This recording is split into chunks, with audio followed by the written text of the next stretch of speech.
اعوذ باللہ من الشیطان الرجیم بسم اللہ الرحمن الرحیم رب اشرح لی صدری ویسر لی امری جی میرا نام ڈاکٹر بلال حبیب ہے اور میں لاہور میں تقریباً 2 سال سے پریکٹس کر رہا ہوں ایز اے اسپیشلسٹ، اور میری ذمہ داریوں میں ہے کہ میں شوگر کے مریض اور دل کے مریض، کولیسٹرول کے مریض اور جن کو بلڈ پریشر ہے ان کو دیکھتا ہوں، ان کا خیال رکھتا ہوں۔ آج مجھے یہ موقع ملا ہے کہ میں آپ سے کچھ باتیں کروں اور تھوڑی سی آپ کو اویئرنیس دوں ان چیزوں سے متعلق، جس سے آپ ایک اچھی زندگی جو ہے نا صحت مند زندگی گزار سکتے ہیں۔ سب سے پہلے میں آپ سے ایک ایکسپیرئنس اپنا شیئر کروں گا کہ تقریباً آج سے 4-5 سال پہلے UK میں ایک اسٹڈی ہوئی تھی جس میں انہوں نے یہ کیا تھا کہ اپنے جو کچھ پیشنٹس تھے جن کو بلڈ پریشر ہے یا شوگر ہے یا کولیسٹرول کا مسئلہ ہے یا کڈنی کا مسئلہ ہے یا وہ موٹے ہیں اور obese ہیں، تو ان سب کو ایک خاص ٹرائل میں لیا تھا، ایک خاص ایکسپیریمنٹ کیا تھا۔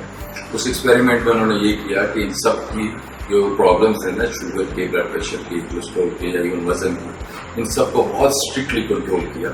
اور اس کا آؤٹ کم دیکھا انہوں نے کہ 2-1 سال میں کیا فرق پڑا معاشرے میں اور ان کی صحت پہ اور ان کا جو برڈن ہے ہاسپٹلس میں کیا فرق پڑا۔ تو اس کے بڑے زبردست قسم کے ریزلٹس تھے۔ انہوں نے یہ دیکھا کہ جی ہم نے جب 2 سال کے لیے خاص علاقے میں جب یہ سب چیزیں اچھی طرح کنٹرول کر لیں تو جو ان کا ریٹ تھا نا ہارٹ اٹیک، جو پیشنٹس کو ہارٹ اٹیک ہوتا ہے وہ 80% ریڈیوس ہو گئے اس خاص باؤنڈری میں جہاں پہ انہوں نے یہ سب چیزیں اچھی طرح کنٹرول کی۔ اس سے ہمیں ایک لیسن ملتا ہے کہ اگر ہم جو ہے نا اپنے یہ بلڈ پریشر کو، شوگر کو، کولیسٹرول کو، وزن کو اگر اچھا کنٹرول کریں گے تو ہم جو ہے ہارٹ اٹیک سے بچیں گے۔ آپ سب جانتے ہیں کہ ہارٹ اٹیک جو ہے سب سے بڑی کاز آف ڈیتھ ہے دنیا میں، اور اس کی اور بھی بہت سی کمپلیکیشن ہے۔ آپ کا فائنینشیل برڈن ہوتا ہے، آپ کے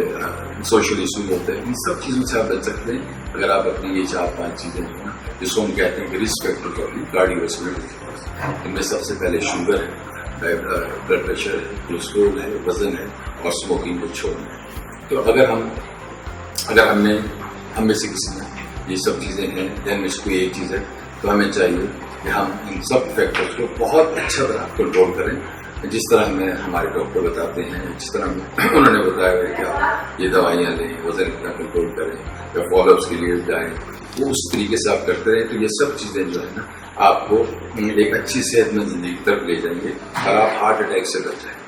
تو یہ ہمارے پاس ایک لیسن ہے فرام جو کہ ہمیں چاہیے کہ ہم اپنی سوسائٹی میں بھی اس کو اڈاپٹ کریں۔ اب اس میں سب سے پہلے تو یہ ہے کہ آپ آئیڈینٹیفائی کر لیجیے کہ آپ کو کیا کیا پرابلمس ہیں۔ بس اگر آپ کو شوگر ہے، آپ کو پتہ چل گیا ہے، یا آپ کی فیملی میں ہے، یا آپ کو لگ رہا ہے آپ کا وزن زیادہ ہے، تو کچھ سمٹمس ہوتے ہیں وہ اگر ہیں جس طرح پیشاب کا بار بار آنا، وزن کا گرنا یا وزن کا اچانک بڑھ جانا، بہت زخم کا ٹھیک نہ ہونا، بار بار بھوک لگنا، یہ سب چیزیں اگر ہیں تو آپ کو چاہیے کہ آپ اپنے شوگر کو چیک کریں اور اپنے ڈاکٹر سے انویسٹیگیٹ کروائیے کہ آپ کو کیا ایشو ہے۔ ونس ڈائگنوز اگر ہو جاتا ہے تو جس طرح ڈاکٹر صاحب بتاتے ہیں آپ اس طریقے سے کرتے جائیں اور اپنا علاج کریں۔ اسی طریقے سے بلڈ پریشر کے لیے، کولیسٹرول کے لیے، تو یہ سب چیزیں اگر آپ کی اچھی کنٹرول میں رہیں گی تو آپ ایک صحت مند زندگی گزاریں گے اور آپ جو ہے کسی بڑے ایونٹ سے بچیں گے، تو کوئی ہارٹ اٹیک نہ ہو جائے یا اسٹروک نہ ہو جائے یا اس طرح کی پاؤں خراب نہ ہو، شوگر سے مریض ہو جائے، یہ سب چیزیں اگر آپ کی ٹھیک ہے تو سب کچھ اچھا ہے۔ تو یہ ایک بہت اچھا ایکسپیریمنٹ ہے وہ UK میں ہوگا، اور ہمارے یہاں میرا خیال ہے کہ اگر ہم ان چیزوں کو اڈاپٹ کر لیں اور اچھی پریکٹس کریں تو ہم ان چیزوں سے بچ سکتے ہیں۔